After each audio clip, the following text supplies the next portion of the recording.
Maaliifna ariita diina koo abdii kutaadhu Kooftatu namuude dibatam kana ni baadhu Dankaraan sibiila guddistee walirraa tumte Akkan hin darbiine maaliifi karaa tutufte Inni na wajjin jiru Gooftaan guddaa godhee isin eebbisu iddoo caalu argachuuf iddoo caalu waaqayyoof kenne jenneerraa waaqayyo karaa sagalee isaa baay'ee nutti dubbateera arras ergaama kana itti fufnee walii wajjiniin hirmannaa macaafni nuyi kaleessa ilaaluu jalqabne macaafa Asteeriidha arras kutaadhuma sanarra jirra iddoo biraa hin dhaqnu chumarraa boqonnaa tokko boqonnaa lama boqonnaa sadii dubbifadhaa mallee chumarra jirra dhaloonni iddoo caalu argatan dhaloota akkamiidha kan jedhuu fi tokko dhaloota dhugaadhaaf jiraatan kaleessa iddoo caalu namoonni waaqayyoof kennan maal ta'uu isa jennu dhaamne har'a isa hin dubbadhu borri itti fayyadu dubbadha qabxii sana rakkoo hin qabu har'a garuu dhaloonni iddoo caalu argatan tokko dhaloota dhugaadhaaf jiraatanidha. Dhaloota dhugaa jallisan miti. Dhaloota dhugaa karaarraa maksan miti. Dhaloota dhugaadhaaf jiraatan. Aba keenya kana keessatti macaafa Asteer boqonnaa 6 keessatti boqonnaa 2 keessatti Mardokaayi mooticha irratti waan mari'atame tokko waan mooticha balleessuuf jedhu taarishfaan kan irratti mari'atan fonqolcha mootummaa geggeessuudhaaf yeroo isaan ka'an waaqayyo waan sodaatuuf dhugaadhaaf waan jiraatuuf dubbii karaa malee dhufe kana bakkee baase kana irratti dhugaaf jiraatee mootii du'a oolche waan inni hojjete ilaala karooraan walii galanii mooticha balleessuudhaaf mooticha ajjeesuudhaaf akkamitti mooticha akka dhabamsisaniif istiraateejii baafatanii yaada tokko karoo tokko irratti walii galan dubbii kana Mardokaayitu dhaga'eedha. Mardokaayi isa kam isa kutaa biyya sanaa keessaa biyya Shiroos bulchu keessaa gara karra balbala mootummaa sana keessaa iddoo fudhatee Yihuudoota geggeessaa achi jiraatu san geggeessaa Yihuudootaa isa ta'etu dubbii kana dhaga'e. Gaafa waan kana dhaga'u mootiin kuni mootii du'a oolche dhugaadhaaf jiraatanii maqaan isaa galmee seenaa irratti barreeffameera. Dhugaadhaaf jiraachaa jirta yoo ta'e iddoo caalu argatta har'a siin taane yoo ta'e borsiita maqaan kee galmee seenaa irratti sii barreeffamaadha. Waan Mardokaayi hojjete kana taatee guyyaa guyyaadhaan ta'u irratti kan caabamu irrattitu caabame. Kaa irratti barreessan taatee guyyaa guyyaadhaan ta'u irratti ta'e irratti barreessan. Kaaratti barreessaniitu mootiin kuni kana barreessee malafa kaa'e. Sabooddee gaaf tokko waaqayyo mucaa dhugaadhaaf jiraatu kanaaf jecha mootii irraa hirriba fuudhe. Yeroo inni hirriba irraa fuudhu kana Haamaan immoo Mardokaayi isa dhugaadhaaf jiraatu kana balleessuudhaaf fannoo qopheessee waan hundumaa xumuree isa duwwaa yoo ajjeese maallaa godha sanyii isaan balleessaa jedhee dhugaadhaaf jiraate. Halkan mootiin hirriba dhabee rakkachaa jeeqamaa bule. Tuma galmee galagalchuu balaggodee kan Mardokaayi irra ga'e. Mootii du'a oolchee dubbii akkasii bakkee baase kan jedhamu ka'e. Wanti gaariin isaaf godhame jira innaan hin taane jedhan. Waan gaarii namicha kanaaf ta'e maaltu jira innaan hin taane jedhan. Ganama ka'ee cannaqamaa jeeqamaa gaafa inni ka'u waaqayyo mucaa dhugaadhaaf jiraatu kana diina isaa itti erge.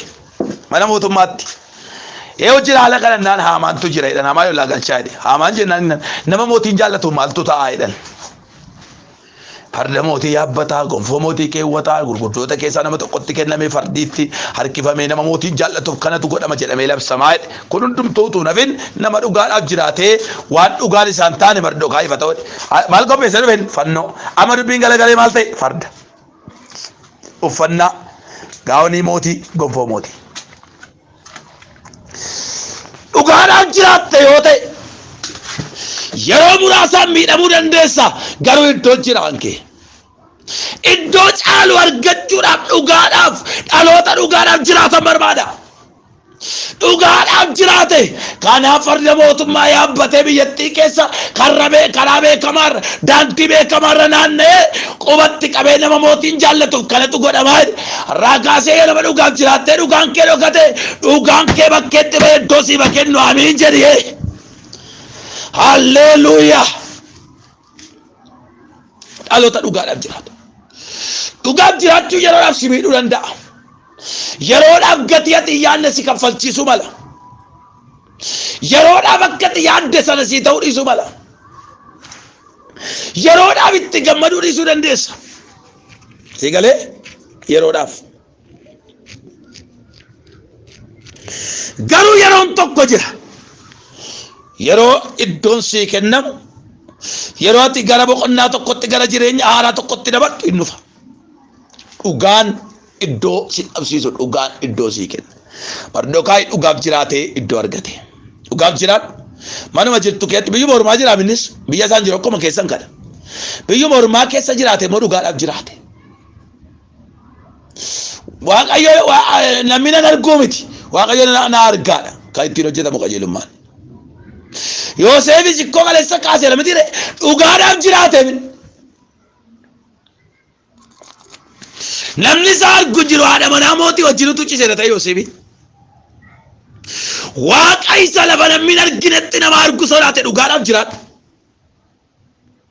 Dhugaan sirkatti hin badin. Dhugaan sirkatti sadarkaan isaa gadi hin bu'in. Dhugaaf jiraadhu. Waaqayyo dhaloota akkasii barbaada waan ta'eef. Waaqayyo dhaloota akkasii fedha waan ta'eef. Dhaloota akkamiin jedhe dhaloota dhugaadhaaf jiraatan. Kanaaf namni waaqayyo dhugaadhaaf jiraatee gaaf tokko iddoo kennameef. Dhaloonni iddoo caalu argatan dhugaadhaaf jiraatu. Boqonnaa 9 irratti bor yeroo arganne kaafnaa itti aanaa muummicha ministeeraa ta'edha Mardokaayi. Waan dhugaa hojjete waan ta'eef waaqayyo iddoo dhugaa kenneef waan sirrii ta'uu kenneef. 2 ija hojii hafuuraatu irraa kan mul'atu argamudha. Sagalaatiyaa boqonnaa 5 irra jiru sana ija hojii hafuuraa. Qajeelummaadhaan qulqullummaadhaan gara laafummaadhaan amanamummaadhaan waan gaarii duwwaa waan hafuura gammachuu duwwaa isa hojjetan sana waan waaqayyo gaariidha jedhu kan hojjetanidha dhaloonni iddoo caalu argatan. Amala qabeettiidha Asteer. Amanamtuudha Asteer waaqayyoon sodaatteedha Asteer.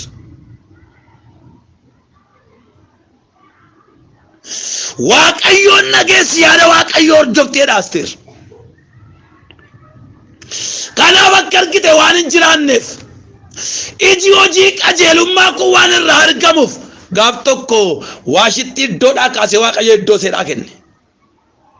Maaliif waan gaggaariitu irraa mul'ata mucaa kana. Maal ormaatti guddatte eenyummaa ishee immoo kan eeggatteedha durbummaa jechuudha. Jireenya qajeelummaa jireenya dhugaaf qulqullummaa kan jiraattedha. Ija hojii hafuuraa isa gaaraa keessaatu irraa argama. Phaawulos jedhe saba sanaan jedhe.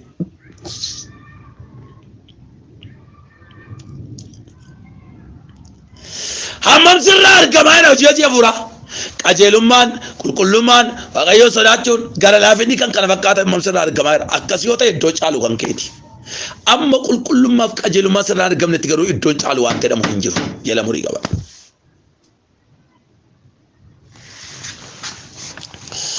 Jireenya kee keessatti waan tokko itti yaadiyati. Haamaan inni garaansa haamaa godhe Mardokaayin balleessuudhaaf. Mardokaayin inni waan gaarii hojjetu waanuma gaarii hojjeta. Waanuma qajeelaa hojjeta. Yaaduma waaqayyo hordofa. Kanaaf kan balleeffamuuf ture Mardokaayin ture waaqayyo isa haamaa godhe haamaaniin balleessee isa gaarii godhe Mardokaayiif iddoo kenne iddoo caalu. Waaqayyo dhaloota warra akkasii kana jaallata waan ta'eef. Waaqayyo dhaloota warra iddoo waaqayyoof kennan akkasii kana barbaada waan ta'eef. Hallelujah.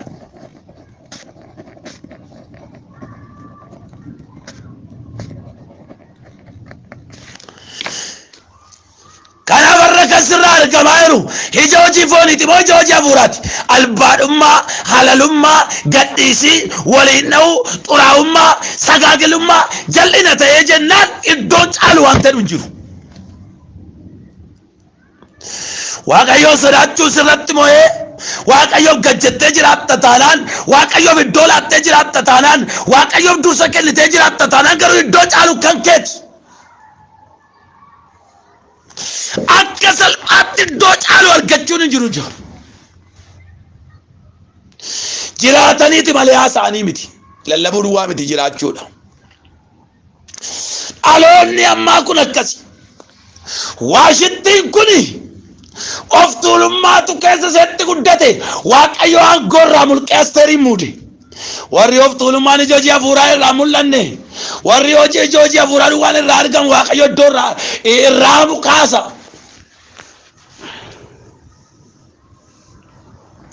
kanaaf jireenya kee keessatti waa'ee namaa sa'u kana hin dagatin waaqayyo yeroo kamittuu waaqayyo bara kamittuu waaqayyo guyyaa kamittuu wanti inni gochuu barbaadu isa kanaan innis maali abeetta ija hojii hafuuraa isa dhugaaf isa amanamummaadhaan jiraatan akka nurraa argamu barbaada waaqayyo namni baay'een kanan qabu isa sadaffaa gaggabaabseen qabxii lama duwwaa dubbadheen dhaaba inni sadaffaan amanamummaan kan jiraatan amanamummaa lafuma jirtan kamittiyyuu amanamummaa waa sadiif tokko waaqayyoof lama sammuu keenyaaf sadii namoota wajjin jiraannuuf namni amanamummaa gaafa cabsu jalqaba waaqayyo wajjin walitti bu'a salamaffaa sammuu isaa wajjin walitti bu'a isa sadaffaa nama wajjin jiraatu wajjin maatii wajjin walitti bu'a waan waaqayyo kana hin godhisin jedhu gaafa bukkee dabartu sammuun kee kun yakkaasiin jedhe isa sin cabsita kan namaa sitti hin ulfaatu waaqayyo dhaloota amanamummaadhaan isaaf jiraatan waan barbaaduuf isaaniif iddoo kenna Yoosefin akkuma kaleessa kaasuuf yaale amanamummaadhaaf iddoo kenna lakkii namni na argu hin jiru yoo ta'e waaqayyoon na argaa namni si argu hin jiru yoo ta'e waaqayyo si arga yeroo tokko tokko dhaloonni nuyi amma wajjin hin jirru kun maa inni waaqayyoon na argu namni na argu dhuguma namni si argu waaqayyo garuu si arga dhuguma waan keessu namatti hin argamu ta'a waaqayyotti garuu hin argama eegale yeroo baay'ee rakkoon keenya inni guddaan isa kana waaqayyo isa nu argu sodaachuu dhiibne nama ishee waan tokko nu gochuu hin dandeenye iseetu nu arganne sodaanna waaqayyoon sodaadhu inni dursu waaqayyoon sodaachuudha Yoosefi amanamummaa waaqayyo wajjin qabaaf malee isa wanti inni sodaatu hin jiru isa yoo haadha manaa mootii tika waaqayyo wajjin jiraachuu waan isaa galeef garuu amanamummaa isee turratti waan xiyyeeffatuuf dandee waaqayyo irratti cubbuu amma naga'uun hojjedhu jedhe gaaf tokko waaqayyo rakkina ulfaataa keessa gidiraa ulfaataa keessa haala hin mijanne ulfaataa keessa fuudheetu iddoo barbaachisaa isa kaa'e waaqayyo lafa hin kaane kaasee lafa hin gaafne isa ga'e waaqayyo mana hidhaa keessaa ministeera qonna bittaanaa moo mootummaa godhe waaqayyo amanamummaadhaan waan inni jiraateef amanamummaan jiraattee nan iddoon jira Daani'eel faana amanamummaadhaan jiraatan hin nyaannu hin dhugnu waan waaqayyo keenya walitti nu buusu cooma mana mootichaadhaan qalma isaan jaallannu jedhan waaqayyo nu dhowwa jedhan hin dhugnu dhugaatii isaa jedhan waaqayyo hojii walitti nu buusa jedhan akkam nama tola dhugaa maaliree garaa keenya marree waaqayyoof jiraachuu nu wayya waaqayyo keenyaaf amanamuu nu wayya gaaf tokko waaqayyo gatii keenya lakkaa'ee nuu kaffala waan ta'eef waaqayyoof jiraachuu nu wayya waaqayyo gaaf tokko lakkaa'ee nuu kaffala waan ta'eef dhaloonni iddoo caalu argatan dhaloota amanamummaadhaan jiraatanidha amanamummaa sirraa fagaatee taanaa iddoon caalu hin jiru warri waaqayyo amanaman Daani'eel faamee shakshadaa qabdine gofa Yoosef faan garuu iddoon namni waan sidifu waaqayyoof amanamtee jiraatta taanaa dhugaa sittima waaqayyo iddoo si kenna malee iddoo sin dhowwatu iddoon dhabdu baratti dhaloonni iddoo dhabe kana keessa iddoon dhabduati baratti dhaloonni waan qabataa dhabe kana keessa iddoon dhabduati eeggadhu jireenya kee qulqullummaatti isa sodaachuu isaaf dhaga'uu isaaf gajjachuutti jiraadhu kun duwwaan ga'a nama baay'ee irraa kana fagaate amanamummaa abbaan manaa haadha manaaf hin amanamu hiriyaan hiriyaaf hin amanamu boleettiin obboleessaaf hin amanamtu kana utuu hedduu eessan iddoon caalu warruma biraa hojjettu biyya ormaa kanaaf illee amanamummaa qabaadhu ati qabeenya sitti kenname amanamummaa qabaadhu waan itti kenname hundumaaf amanamaa ture Yoosef kan mootichi natti kenne isa kana jedhe amanamummaa waan qabuuf.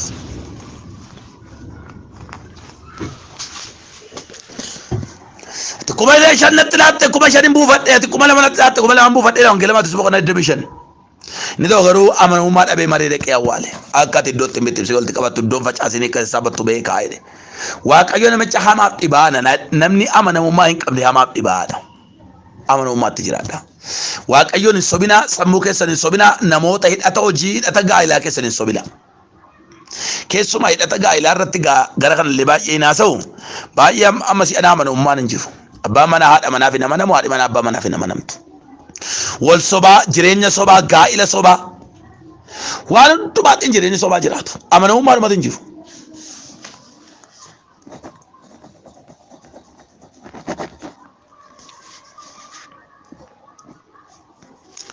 Loba gatia dia mashila bayala radola varadia. Hallelujah. Waqitti yaadu qabdu beeku qabdu ati. Waaqayyoof amanamtee tataana waaqayyo amanamee iddoo caalu sii kenna. Waaqayyoof jiraadhati jireenyi jira. Warra waaqayyoof jiraatani waaqayyootu iddoo caalu qopheessee jira. Inni afuraffaaf inni xumuraan haasa'ee dhaabu gad of deebisuudhaan jiraachuudha. Iddoo caalu argachuuf gad of deebisaadha. Ol jechuu barbaadda gadi jedhi. Fuula waaqoo duratti gad of deebisuu bara. Kana salphaatti bardookaa irraa sin baranna gooftaa kee Yesuus Kiristoos irraa sin baran. Bardookaa ol goofi gurguddifne ol of hin qabne gad jedhee jiraate waaqayyo immoo ol isa qabe. Naamala jedhee yaanne farda yaabbachuuf teessoon sun labsiin akkasii. Inni yaaddaa bo'aa bor du'a bor salphina bor yaaddoodha. Anaaf saba godhuma wayyoo Yihuudootaa hidhe Yihuudootaa bo'aa ganamaa magalgalaatti mimmaan dhangalaasa. Waaqayyo beeta mangistii dhaqee dubbii galagalche. Maal jennaan gad of deebiftee olansii qaba jedhee Waaqayyo. Lafatti gadi gombifamee guyyaa guutuu bo'aa oolaniidha kadhataa oolaniidha. Yihuudoonni waaqayyotti bo'uu isaaniidha. Mardookaay wanta ta'e kana hundumaa yommuu hubate gadda irraan kan kee uffata isaa tarsaasee uffata gaddaa uffatee daaraa ofitti firfirsee guddisee wawwaachaa mararamees bo'aa mandaratti walakkaa hin darbeedha. Boo'eedha. Mimmaan dhangalaasaa. Asteeritti immoo ergaa hima dhaamsi Asteer Mardookaa hin bira hin ga'e inni immoo deebisee ati mana mootichaa keetti waan jirtuuf Yihuudoota hundumaa keessaa adda ba'ee nan oola jettee garaa keetti hin yaadin mootuu ta'uun keeyyuu yeroo akkasiitiif kaa'amte ta'a jedhe. Maaltu beeka yeroo akkasii kanatti ati calluma yoo jette Waaqayyollee Yihuudoota kan furuu fi kan oolchu iddoo biraatii hin kaa'a ati horteen abbaa keetii garuu hin dhumtu jedhee Asteeritti dhaamedha. Asteer gad of deebiftee boossee mimmaan dhangalaaftee murtoo fudhatte. Waaqayyo Mardookaa isa keetti boo'ee mimmaan dhangalaasu kana galgaarra bu'aa oole borumti farda yaabbattaa jedhe. Iddoo caalu qopheesse Waaqayyo. Warra Waaqayyoon duratti gadi jedhaniif Waaqayyo iddoo caalu qopheessaaf. Gooftaan kee Yesuus Kiristoos iddoo mijataa iddoo ta'urraa kee iddoo hin taane dhufe. Anaaf siif iddoo caalu qopheessuuf Waaqayyo qopheessuudhaaf. Warri Waaqayyo irraa kana eeggachuu beektan warri Waaqayyo waan caalu akka namaa qopheessu beektan gad of deebisaa. Handaan gad of deebiftee gaaf tokko Waaqayyo dhufeetu hingaa gad of deebisuun jedhe maal jenna yeroo ol jechuuti jedhe. Ija namaan si guuchisa qaana'aan jiraattu jedhe Waaqayyo. Ija namaan si guuchisa salphachaan jiraattu anatu waa'ee keetiif ka'e jedhe Waaqayyo. Haalli ishee gatee waan hundumtuu ishee gatee abdii godhattee boossi dubartiin kun.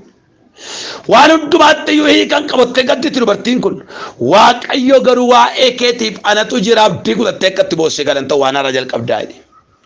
Jireenya haaraa, tajaajila haaraa, mul'ata haaraa, adeemsa haaraa.